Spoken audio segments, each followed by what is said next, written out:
Live.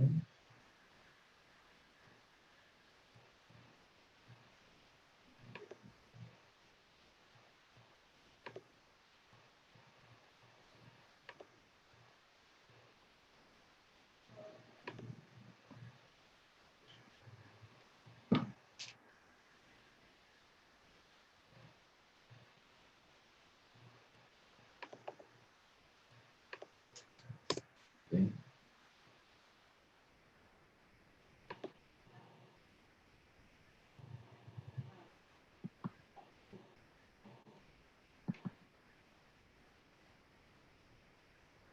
We good? You ready to start? We are good. I put the live link in there in the chat.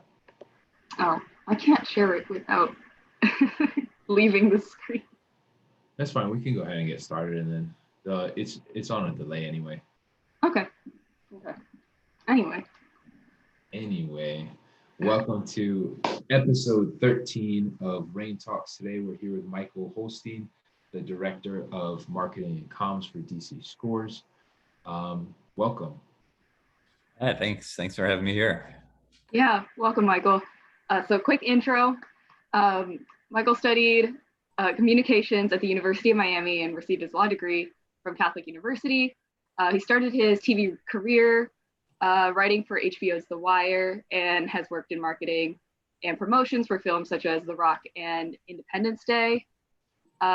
He is a DC native and a lifelong athlete. He supports Manchester City, City Till I Die, the New Orleans Saints, and the University of Miami Hurricanes.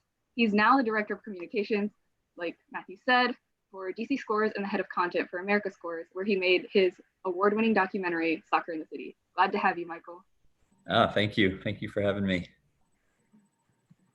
Yeah, so we can get started. My first question is, what was your first step into the field of communications, marketing in general? That's a good question. I think, let's see, my first job when I graduated college, I went to film school at Miami, and when I got out, I worked in marketing and promotions for a movie studio for MGM. It's like bottom level of the rung. So I did literally started off like mailing out posters and flyers about movies, and then sort of graduated to a little more responsibility where I could do test screenings for audiences, and then graduated one step farther to where I took talent out on like press tours. So if there was movie coming out, they take the star around to a bunch of radio and TV stations and things like that. And at that point, I was getting paid probably $50 a week to do these jobs, and realized that wasn't really going to sustain my lifestyle. So that's when I decided that even though I wanted to continue working in film and in entertainment and communications, getting a law degree or a business degree would probably help me get ahead, sort of leapfrog some of the startup jobs. So it was my first experience doing it, and throughout my career, even when I've done other things, I've always sort of dabbled in and come back to the marketing communication side of the work. Mm-hmm. Yeah, that's super interesting. How are you able to do like that jump from, communications? What made you want to do law as well? Yeah, I didn't really ever want to do law, or at least not practice. But I had a professor in film school, really old dude, come up kind of from like the old classic Hollywood studios, and he had gone to law school, and just used to always say, like, there's kind of like 3 ways you could get ahead in this business. 4 ways, I think, actually. It was like, you can be lucky, you can know the right people, you can work your way from like the very bottom, the mail room up to, up the ladder, or you can climb the ladder but skip some of those intermediary steps by going to law school or business school, getting an advanced degree, and kind of having a deeper skill set. So I still can't do math very well, so business school was probably out for me. So I applied to law school, came back up here from Florida, went to Catholic University. So they had a communication law program. And I figured I'd use that as a way to come in maybe on the business side of the entertainment industry. And then I still wanted to be on the creative side, but I figured getting your foot in the door on the business side is a lot easier than hoping somebody reads your script or thinks you're a brilliant director or whatever. It actually sort of worked out as planned. It was a weird sort of circuitous path, but kind of ended up where I hoped to. So I practiced law just for a little while after school. After law school, I was at a big firm here in DC for a little bit. Then I went in-house for a production company, and then to another in-house job for a television station. And that's when I started learning more about the creative side too, and the marketing and communication side. So one of my duties as the lawyer of the company was to review like all of the marketing and communications that would go out around projects and things like that. So just by doing that and being on set for productions and everything, I just kind of learned the various aspects of the business and was just really just biding my time being a lawyer until I could stop being one and get out and do more fun hands-on work. Yeah, I feel like if I went to law school, that's actually something I'm considering, but as someone who doesn't really know how to do math either, that's actually probably an option for me. Yeah, it's those business school exams, they were very intimidating. I took a couple looks at those and practice tests and realized that I was not gonna have a future with a business school degree. Yeah, exactly. That's how I feel too. Kind of moving on into like the sports marketing or nonprofit marketing. How did you find DC Scores, or how did DC Scores find you? Yeah, I'd been running my production company and working, and still as kind of half lawyer, half producer for a TV station. And a friend of mine sent me a job listing for Scores and said, "Wow, you should work here. Like, it's about soccer, and you played all your life. Everybody know I'm a big City supporter." And I sort of was tired of like the Hollywood scene and the lifestyle, where all that mattered was how many people can we get to watch this new show, or how can we position this, movie this way. I wanted to get involved with something that had an element of good and sort of giving back a little bit. So it's kind of the hybrid of communications work, being able to create content, helping people and working for a nonprofit, and then in a subject matter which was a big interest to me. Like, I don't have that many hobbies or interests, and soccer is a big one. So it just really checked all the boxes for me. So I wasn't really even thinking about moving or changing careers until I saw that listing, and I just kept coming back to it and looking at it like, all right, I'll put a resume together and see, have a talk with these people and see what happens. And just the more I learned about the organization, the more impressed I was with what they do and how many kids they serve and their model and the successes they've had with it. It just seemed like a really cool opportunity, and it was right time for me personally and professionally to make a move and still be able to make movies and things like that. And it's just, it's been a great fit. It's been about 2.5 years now that I've been doing both things, and it's been awesome. Yeah, that's super cool. Yeah, for sure. And not just because Man City is a big supporter of Scores, but also Man City is a big supporter of Scores. So this isn't a shameless plug anymore. Yeah, I know. I mean, I should do like the virtual backdrop of like the Etihad, but City actually built the field at the school where DC Scores was started. So Marie Reed School up in Adams Morgan, City is like the sponsor, and they do the upkeep of the field, and there's a little plaque there commemorating it. They painted all the light posts City blue. So we've gotten to do that was like, I didn't know that coming into it. That's been a nice fringe benefit of it. Last summer, they brought all the trophies here on their sort of US tour. And I got to take over their social media for the day and post all the pictures of the trophies going around the city. So fringe benefit I did not expect, but definite nice perk of the job. Yeah. How has so you've been at DC sports for about 2.5 years, and then you released Soccer in the City in 2019, right? Yeah, that came out How last year. yeah, how did that kind of come about in terms of that relationship? Um, when I was, thinking about going to work there, one of the things I said I wanted to do for the organization was to make a movie about it. I'd done documentaries and Yeah. produced a bunch of them before. Did a music education documentary and um, done really started to focus a lot of the content I created on social good documentaries, climate change show and music education, things like that. So I had the idea to do something that wasn't just necessarily about this organization because who's really going to care, right? It's a small nonprofit in DC, but if we made it something about something bigger and about soccer in America and particularly in American cities, we Mhm. thought that we'd be able to break through a little bit and kind of show people different side of the game. I know overseas, everyone's always fascinated with like, why is America so bad at soccer? On the men's side, at least, why can't we put together a team that competes in the World Cup? Yeah. I think we're actually getting closer. I mean, there's amazing players right now, but so all those pieces just kind of lined up together where there was a story to be told. It was a way to feature the organization without kind of just ramming it down people's throat, but still to highlight the great work they do within sort of the broader scope of what soccer is like in inner city America. So just dug in, started researching it and kind of learning more and more about why there isn't more soccer in American cities. Why it's always sort of been the suburban game. Yeah.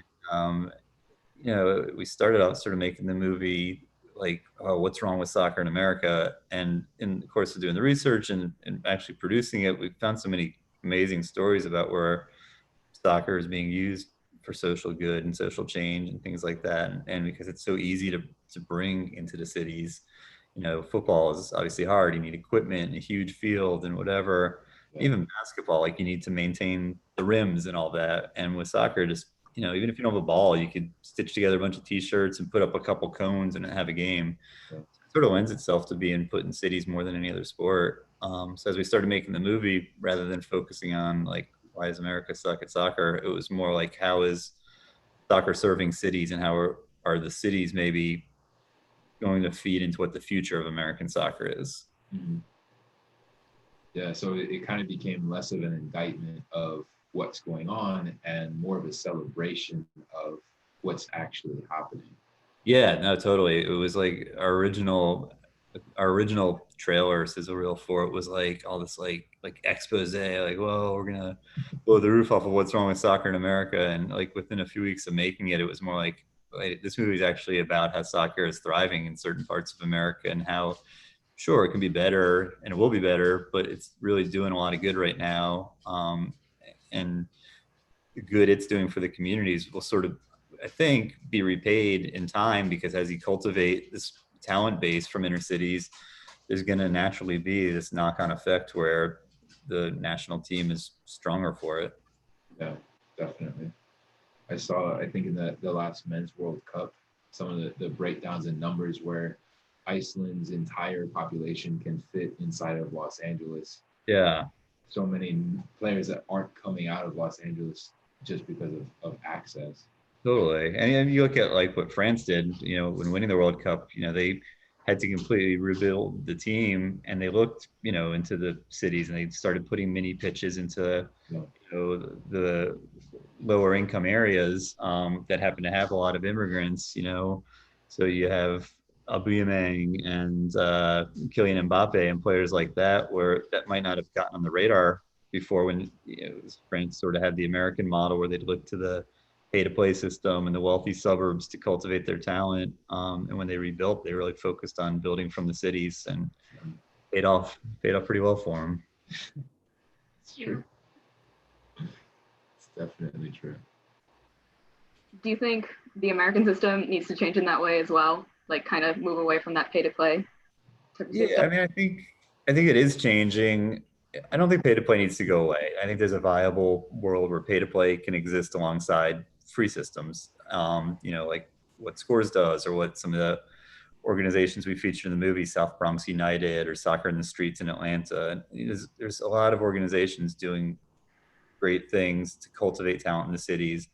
A lot of the MLS teams are now, making their academies free for players where it used to be pay. So they are, looking for the best players regardless of where they're from.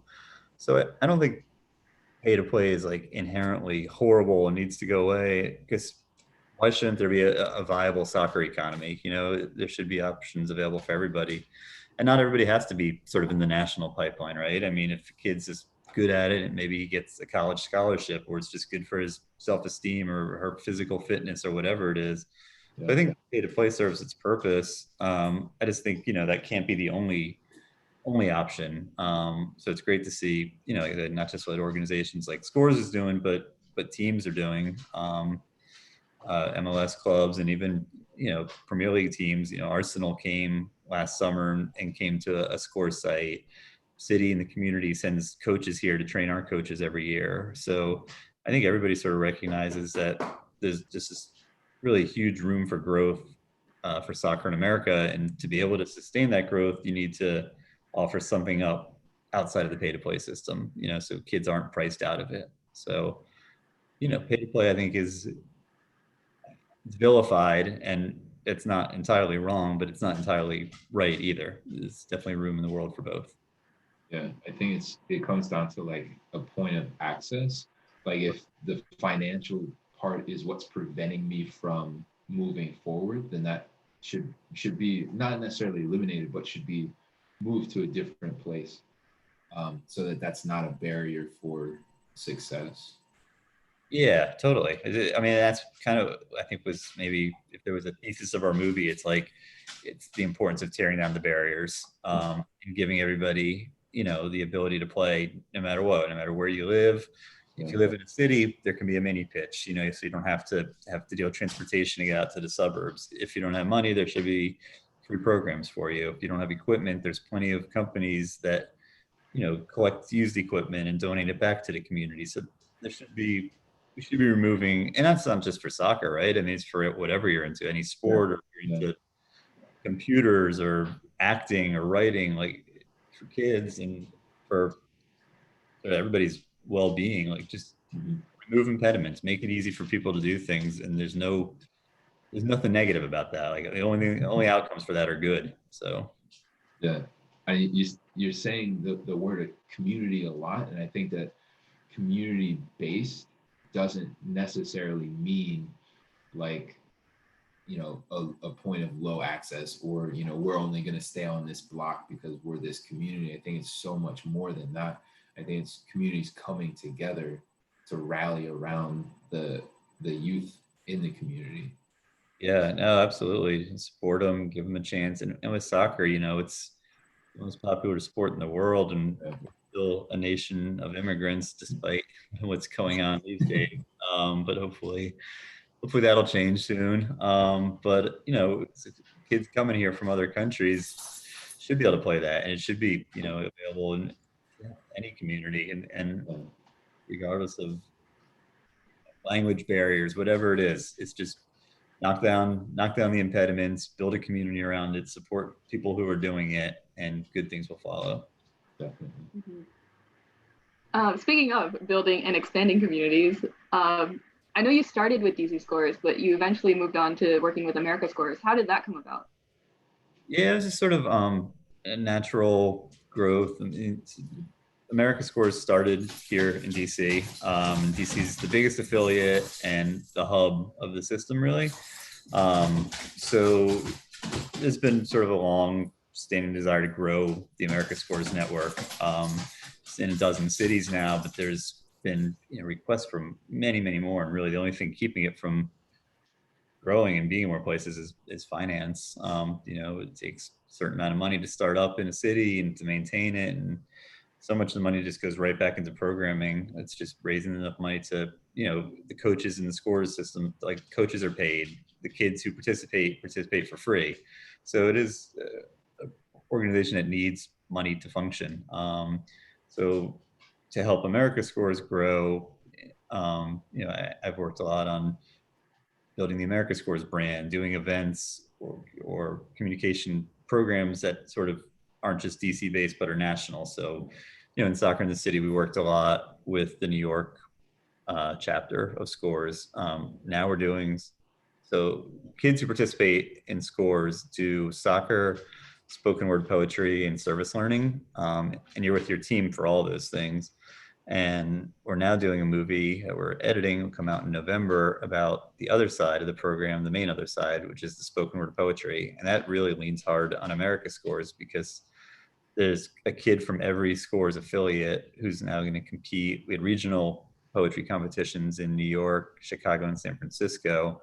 We were supposed to have a national finals in March in DC, which obviously got canceled, but it's now gone online, and the website will come out in the next week or two, where people can go on, see the poets who won at the regional levels, and there's at least one from every Scores affiliate in the country doing their spoken word poetry, vote for the winners, and we're making a movie around that too. So it's about growing the brand, letting people know, hey, there's this amazing organization out there that's not just giving kids a soccer ball to kick around, but taking care of their minds and getting them to work in the community too, and providing this safe, nurturing space for it.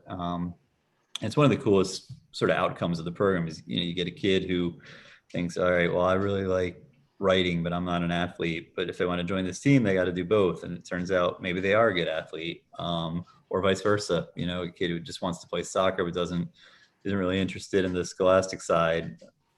To be able to stay on the soccer team, they have to participate in the spoken word poetry, and a lot of them find that they really like it, or they're good at it, or it just sort of increases their abilities, whether in the classroom or on the field, by participating in the other one. So it's a great story. The kids who participated in the poetry slam are just amazing. These brilliant kids, 10, 12 years old, talking about the hard things they see in their neighborhoods or what they've grown up with. So it should be a nice movie. It would have been cool if we could have done the live finals at the Kennedy Center like we were supposed to, but taking it online, at least, I guess if you want to find a bright side to it, we're able to open it up to more people. So, so we're excited to showcase that part of the organization now. Yeah, that's awesome. I can imagine some of those potential benefits of having a 10 to 12-year-old that can articulate the things that they're seeing around them, because by the time that they're 15, 16, they can start to move on those and create change and really impact the community in different ways. Yeah, that's one of the things that Scores, I think, really we've been focused on, is to highlight that we give kids a safe space to express how they feel, especially obviously in light of everything going on this summer. Yeah. Black Lives Matter movement, that kids should be able to speak out about societal injustice, racial injustice, things like that. Mm-hmm. And Scores will not only provide them a safe space to do that, but also empower them to do that and be change makers in their community, be advocates for change, and amplify their voices. And yeah, I mean, the kids in the movie competed. They're not all deep poems about things they see and violence and racial injustice, but most of them are. 3/4 or more are about hard things that these kids have experienced in their lives. There's a kid who was in New York who's going to be one of the breakout stars of this movie. His name's Ahmed, and he's a Yemeni immigrant. Came over when he was 4 years old, didn't speak any English at all. He's now 10 and winning citywide poetry slams and talking about not so much what he's seen here, but the violence going on with the civil war in Yemen. So, that's something that maybe people don't know about. And then they see their classmate up there just with these beautiful articulate words and this amazing delivery, and this super cute kid talking about it, and it just, informs people about the world around them. It gives him a platform also. So Yeah. It's really cool to see how they grow into that. And I think what you said is right. You teach them when they're 10 that it's okay to feel a certain kind of way and to speak out about it. And then maybe when they're older, they don't feel like they have to keep their emotions in check. They know how to positively express them and use their words to influence change in their community. Yeah, it's fantastic. I think that's super important for when it comes to building future leaders, like Matthew said, to create change later on. Yeah, definitely. I mean, now more than ever, we're seeing it, in our country. fortunately, over the summer, but even, just past couple of weeks with this stuff with the postal service and trying to limit voting by mail, and the outrage about that just fired up so fast that they backed down. And I think there's lessons in there, like, look, you speak up. You're not going to make a change in the world unless you raise your voice about it sometimes. So um, it's great, I think, to get in kids' heads with that when they're 7, 8, 9, 10 years old, and empower them with that sort of confidence to do that at an early age. Mm-hmm. For sure. How did you guys decide on, doing the poetry specifically? For the organization? Yeah, for the organization as a whole. So when it started like 25 years ago, it started by a teacher at Marie Reed.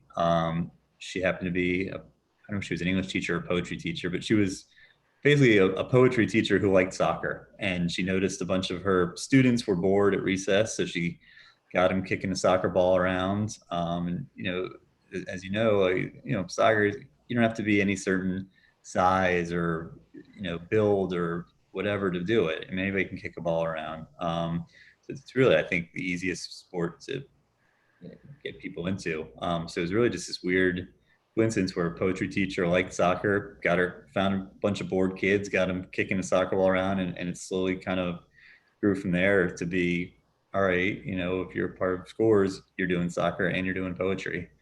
And the model just sort of, it kept sort of validating itself. You'd see successes on the field, in the classroom, in the community, and by providing that sort of mind, body, whole child education and opportunity, things fed off each other really well. So it really, though, it just started completely organically, and just by happenstance, this teacher who liked both things started up a club, and it grew from there.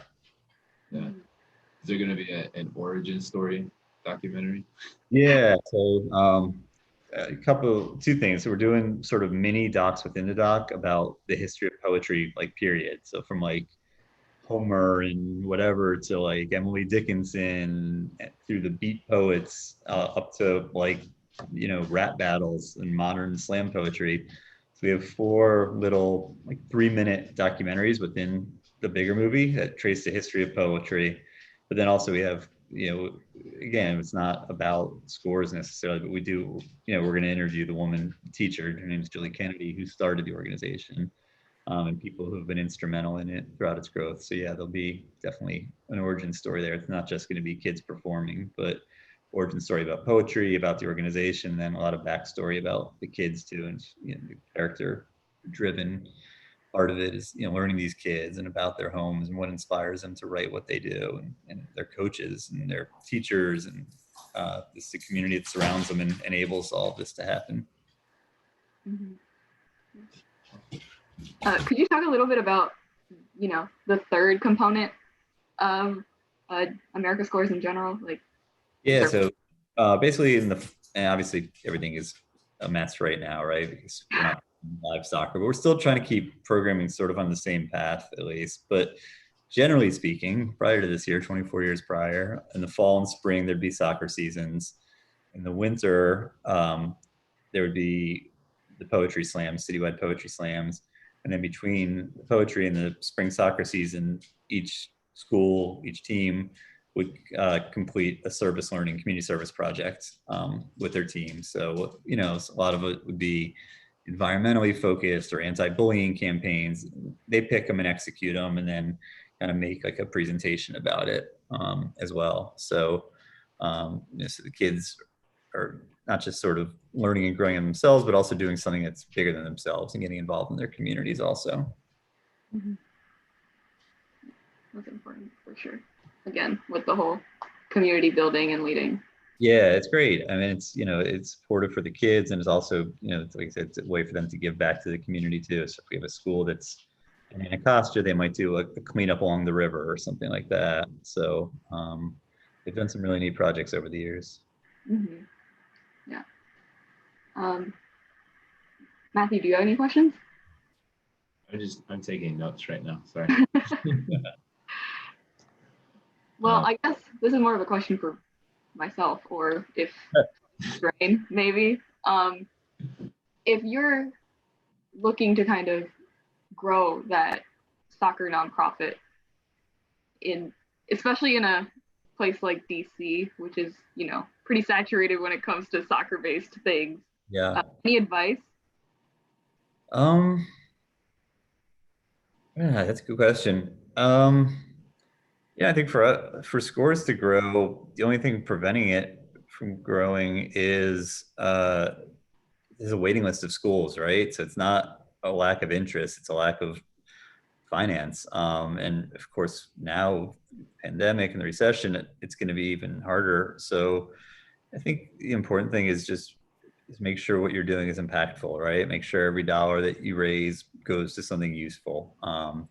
Pay your coaches so they want to come back. Support your alumni so they get involved and mentor the future class of it. Just create something that's sort of self-perpetuating. And honestly, the other thing is make it fun, right? I mean, no kid's going to want to join it ultimately. If you're talking about starting off with kids who are first grade or something, second grade, they're not going to want to join if it's not fun. So it's great to have the learning. It's great to have the writing. It's great to have all of it, but make it fun and make sure kids are enjoying being with their teammates and, have coaches that are supporting them. And organizationally for us, I think to grow it, it's just like to get our message out there. It's why we made a movie. We had a commercial about America Scores that we were able to make that aired during the Women's World Cup last year. So we've really been super lucky in taking advantage of great partners and opportunities to get the word out there. So communicate effectively, put out engaging content on a regular basis.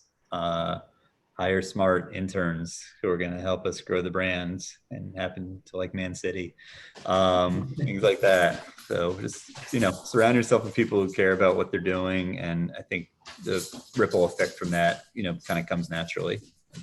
Yeah, definitely. That's important. Aisha, do you have any more marketing questions? Yeah, I just had one. Yeah. Oh, when it comes to making like an anchor video or an ad, when you said ad, that definitely came into my head. Some advice, some talking points that we should look out for.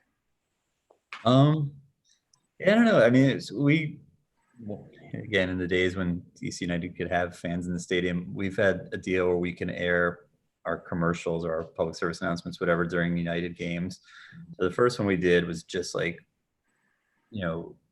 just had people with Wayne Rooney and players and people from Scores just saying DC and Scores and just edited together with like quick beats and really just so people in the stadium would look up and like, oh, what is this? And want to look further. And then we figured for the second year, we'd do more of an explainer, like, what is this DC Scores you see all around here? So for me, I think, making ads and kind of sticky, engaging content, I've always focused on some kind of hook that will get people in, whether that's music or something visually that pops or silence where you expect there to be sound, or just something that's going to get people to look at it because there's so much noise and clutter. It's so hard to cut through it. You have to create something that's a little different than what everyone else is doing. So, we've always just tried to be super creative, focus on, and if you have 30 seconds to tell your story, what do I want to say in 30 seconds, or what can people actually take in 30 seconds, in a stadium, so you're not gonna be able to say like, oh, well, 95% of our kids improve their academics by joining DC Score. Like, all right, you already lost them, right? But, so it's like big punchy messages. Like, what's the hook? What's the elevator pitch? What do you grab people with and make them pay attention to you? Mm-hmm. Yeah. That's something we'll definitely keep in mind, make sure people look at us. Yeah, just find something interesting, find something creative, and then the other thing is like amplify your message. So it's kind of like two-part system, like simplify and amplify. So boil it down to the most simple things, present it creatively, and then amplify it. So use all your resources. For us at Scores, we're lucky to have partners like DC United, and organizations like City that would retweet our stuff. So lean on your network to get your message out there. If you're a small organization and you're trying to grow, but you have a bigger organizations that support you or engage in them, don't be afraid to stand on the shoulders of giants. Mm-hmm. That's good advice. For sure. It's something we'll definitely keep in mind. So here's a question, kind of going back into your background. How much of your experience, working in the Hollywood type of speed did you carry over into your current marketing? A lot. Yeah, I think I've been able to take sort of like the best practices of like Mhm. TV marketing. I worked in music a lot too, in music, and taking sort of these, glitzy, flashy things and applying them to a nonprofit and using that to help break through the clutter and make the organization stand out. So, yeah, the lessons I learned there were super valuable. Now I think, especially in my recent years in TV, like there's so much content out there. So again, it's competition, and everybody, you have an iPhone, you can make a TV show now. So again, it's like, what's going to make it pop? So you kind of always looking for that hook that's going to make it pop, and taking things that I've seen work with big movies, small movies, whatever it is, whatever kind of entertainment projects, and applying that to a community focused organization. Yeah, I think it's been super helpful, and connections. I've been able to get, like, for Soccer in the City, get like a really cool soundtrack because I've worked with a lot of bands. So we were able to get artists, well-known artists that wouldn't normally give a song to a documentary, would give us something for free. So that'd probably be my other piece of advice, is like, don't be afraid to call in favors. If you got connections and you can use them, like, do it. Mm-hmm. You gotta build those connections too.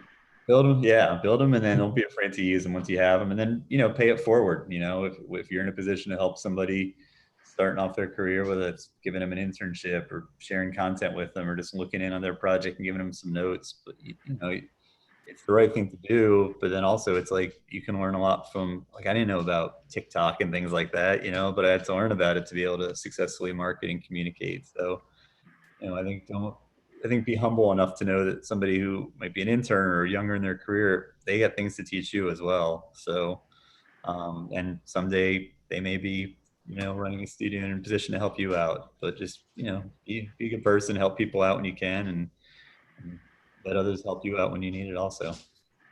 That's the next level community.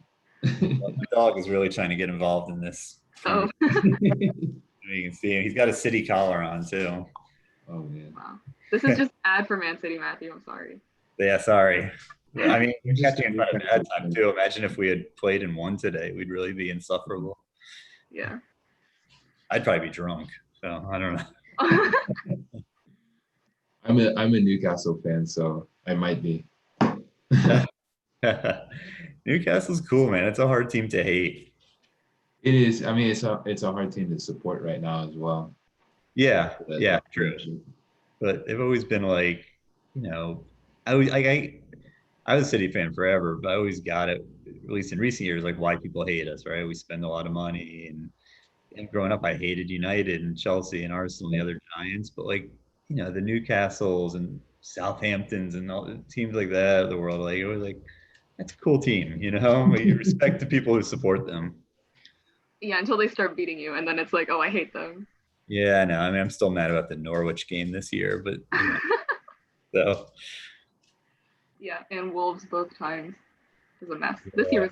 yeah. Well, we weren't winning the league this year anyway. This was Liverpool's year. It's fine. Let them have, let them have one. And let them have it in a year where they can't even lift the trophy, like, in front of their fans. So, or have a parade. So let them have it this year. When we get fans in the stadium again next year and rebuild our defense a little bit, we'll be back. Yeah. This is becoming a soccer talk show now. Yeah. I mean, it is a soccer talk show. So like it. Yeah. Go ahead, Aisha. Yeah. So what's a team or an organization that you would like really point out, saying that their marketing content's really good or their ads are really good? That's not Man City. I mean, you know the answer to that. Anybody else? Well, first of all, truth be told, I think City is amazing on social media. They're great. They're on top of things. They roll them out quickly. They're engaging. It helps they have players who do it as well. I mean, Mendy's a great follow. Obviously, this week, Bernardo Silva has been an amazing follow, trolling Liverpool.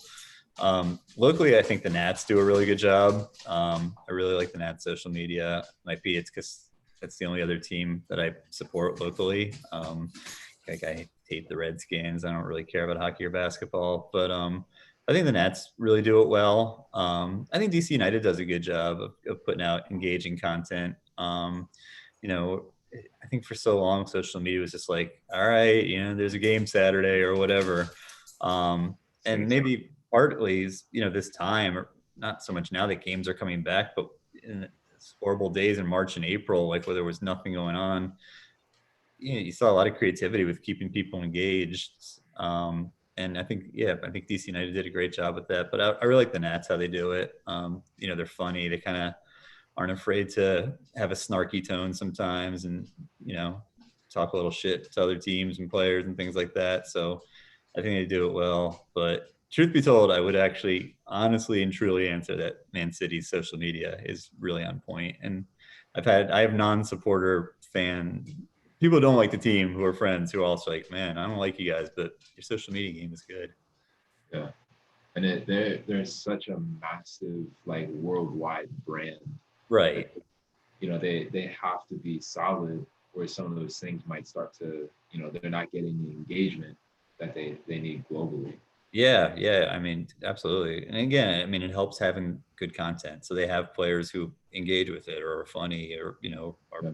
world-class players. But, you know, I mean, their best player is Kevin De Bruyne, and I'm sure he's a nice guy, but he's not a big personality, right? I mean, he's not, you know, Balotelli or something like that, like City had back in the day. But so, you know, a lot of times you're building a campaign around somebody who's a great person, an amazing player, but not a super dynamic, you know, it's not Paul Pogba getting a new haircut every day or Cristiano Ronaldo is on the cover of every magazine. So it's a breakthrough when you don't have, when you have some charismatic and outgoing players, but you also have kind of a core that's, you know, David Silva is my favorite player ever. Is really quiet, humble guy, but they still managed to do amazing campaigns around them. And that's probably one of my favorite things about Man City is that when they were put together as a team, they weren't these massive stars coming in.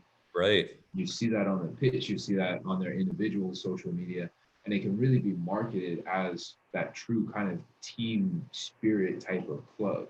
And that's what their role was always in Manchester, right? Like Man United was, you know, the big club, and City was sort of the blue collar working class club.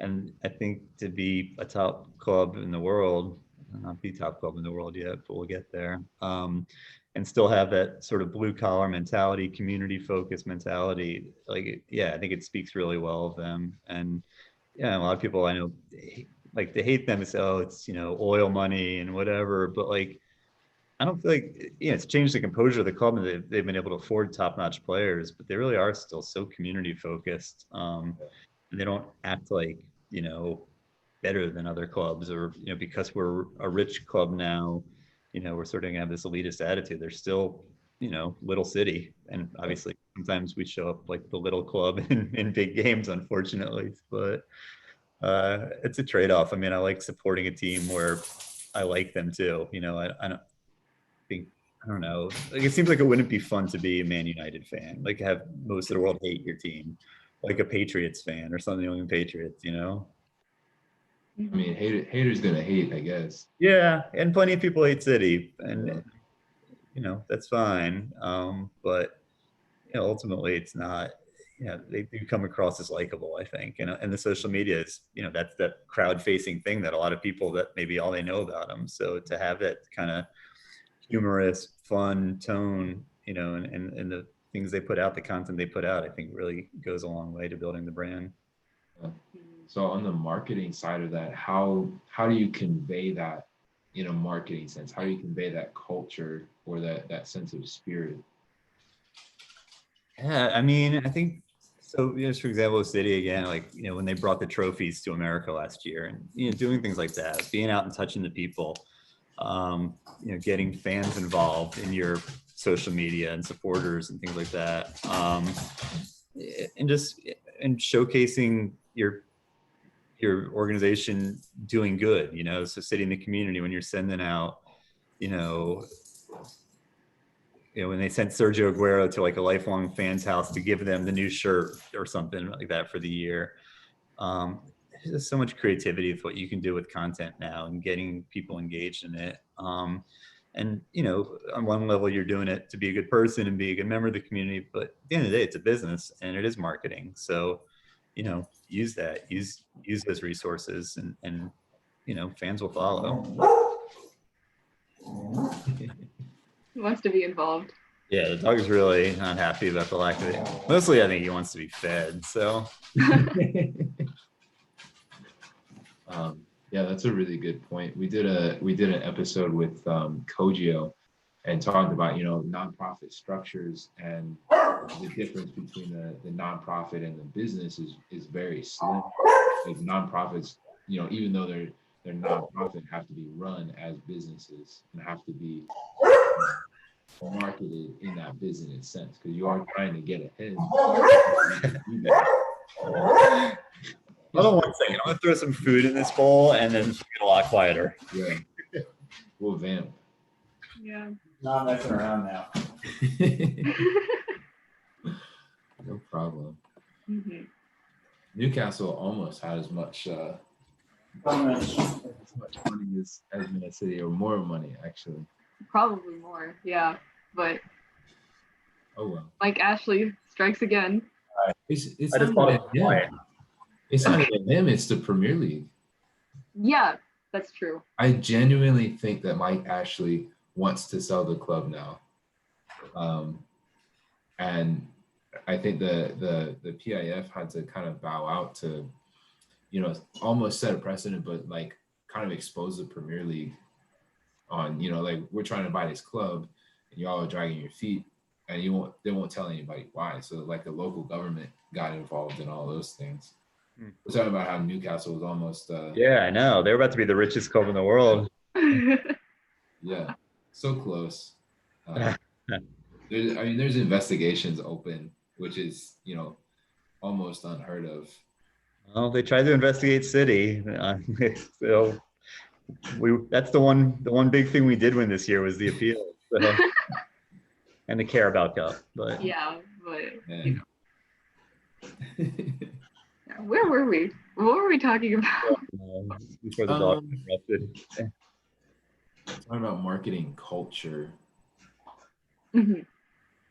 Yeah, soccer lends itself to culture of marketing anyway. I mean, more than other sports, I mean, you see people, I think, wearing a soccer jersey because it looks cool, and there's always been this kind of culture around soccer, maybe because it was sort of the outsiders game or the less popular game for a while. I think it had a stronger sense of community, and I think a lot of marketing around that always played to that. Mhm. Yeah, definitely. Yeah, it's like the cool foreign sport in America. Yeah. I'm just saying, if I see someone with a soccer jersey like on campus, I'm like, we could be friends probably, unless if they're a United fan. I would say it depends on the jersey a little bit. Yeah. Yeah, but For typically me, it's Liverpool they should now. Like, I can tolerate United more than Liverpool now. Really? Okay. Yeah, just the past couple of years, but yeah. I mean, United's so sad now. yeah, Like, sorry for it. tired of mediocrity, and and Liverpool fans were just like the worst, throwing bottles at the city bus and all of that. They have a massive like victim complex. Yeah, totally. And they're still horrible still to like Raheem Sterling. I mean, the racial abuse he takes when they play at Anfield is just, it's disgusting. Mm-hmm. I mean, you shouldn't be doing it anyway, but the guy played for your club 8 years ago, Yeah, they don't give up the grudge. No, they won a lot of trophies this year and they still feel like they're put upon. So Mm-hmm. So we do want to open it up for questions on YouTube. I'm going to go ahead and copy and paste a couple of them into the chat. And we'll try to get everything answered.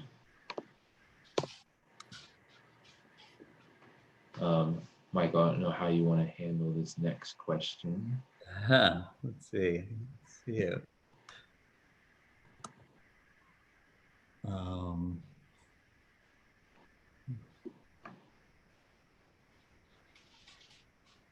Well, I mean, that's my first answer to be that I don't know of it happening. Oh wait, I'm sorry. When players, students, oh, they're talking about like when a pro player Yeah, engages I something. think so. Yeah, so I mean, I think it's a good opportunity for a teaching lesson, right? It's like, listen, you may have all the power in the world, the money in the world to be the top of your sport, but that doesn't give you the right to act like a fool. So I'm sure it happens. Uh, I can't think of an example offhand where it's happened. It seems like in general, soccer players are better citizens than in other sports, and you don't have a lot of stories about them really acting out. But I think when it does, it's important to use that as a teaching lesson. Like, listen, this guy may be your hero. You may love what he does on the field, but what he did off the field isn't okay. Um, it's all you can do with it, right? Is lean into it. You can't deny it. You can't try to justify it. You just gotta accept it. So Yeah, I mean, I can think of the Cristiano Ronaldo instance, that one, and then I know there was a younger Newcastle player that started a brawl in a bar yeah, last season. But I think it's important to as an organization, your culture has to be so strong that if you see these professionals doing it, they're not acting as a professional, right. or if they're involved in these types of scandals and these allegations, those are not professional actions, and that there has to be a separation between being on the pitch as a player and being in the real world as a player. It's Yeah, just like it's so Superman important. isn't real. Right.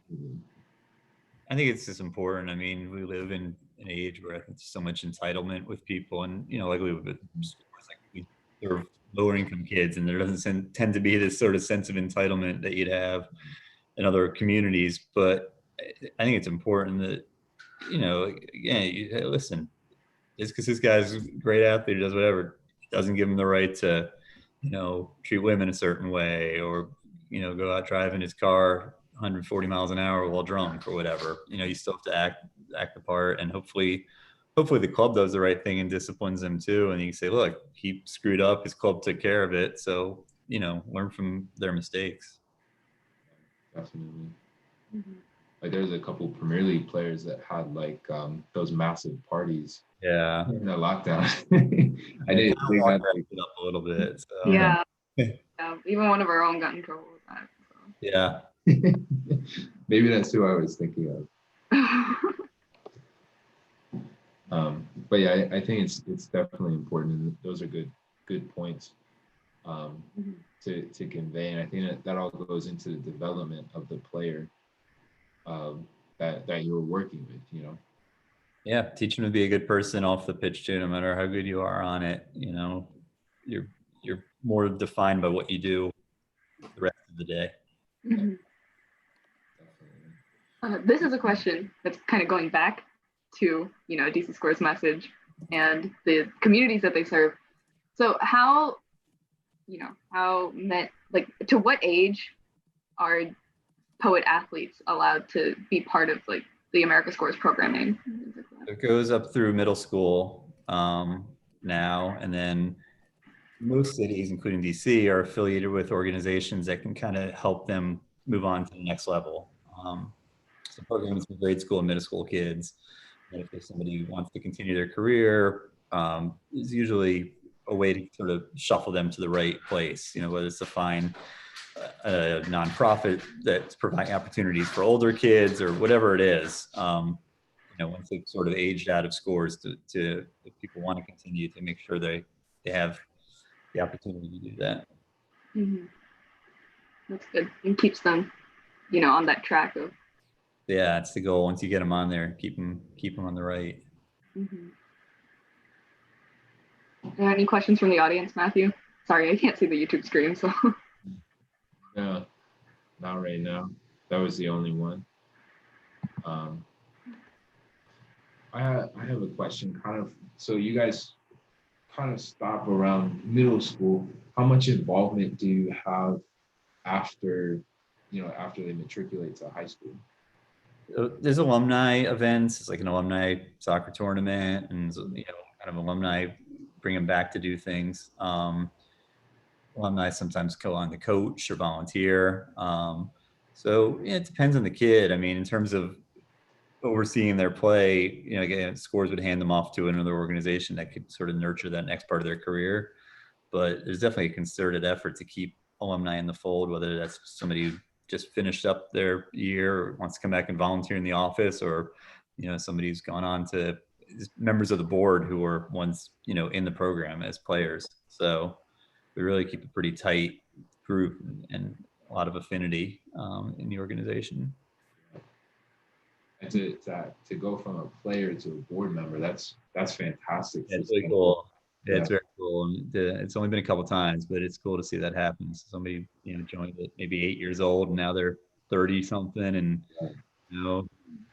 and kind of have a corporate career and in a position in life where they can serve on the board and they come back to the board of the organization that they were once a member of. It's really cool. It's incredible.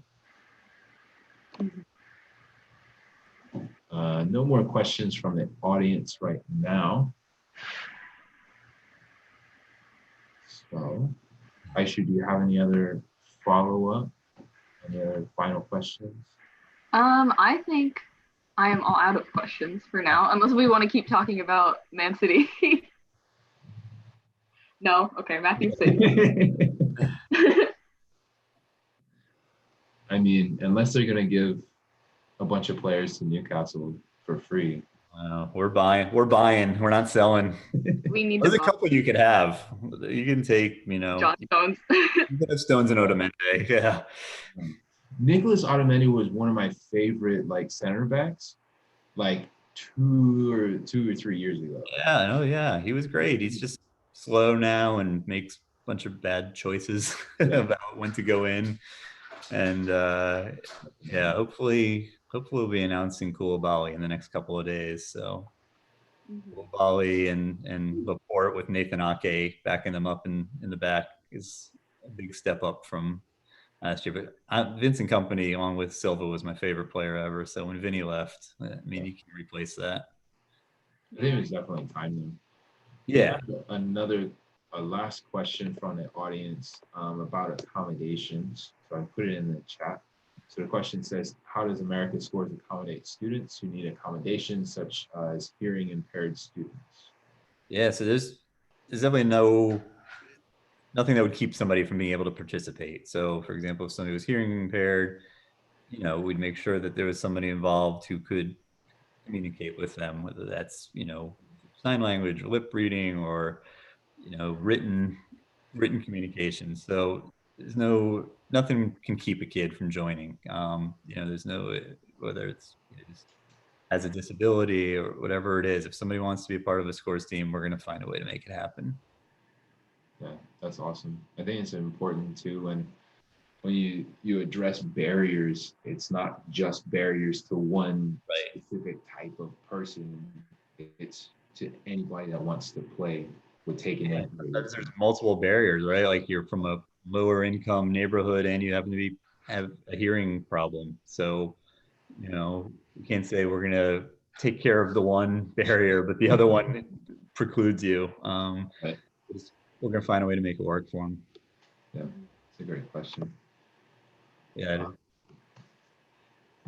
Michael, do you have any other things that you want to address before we hop off? No, I appreciate y'all having me on. People can go check out the movies streaming on Amazon Prime, Soccer in the City. And you can get in touch with me if you want to talk about it or City or whatever. Yeah, but thanks for having me. This was fun. Yeah. Sorry, you have to see the Etihad in the background there. Okay.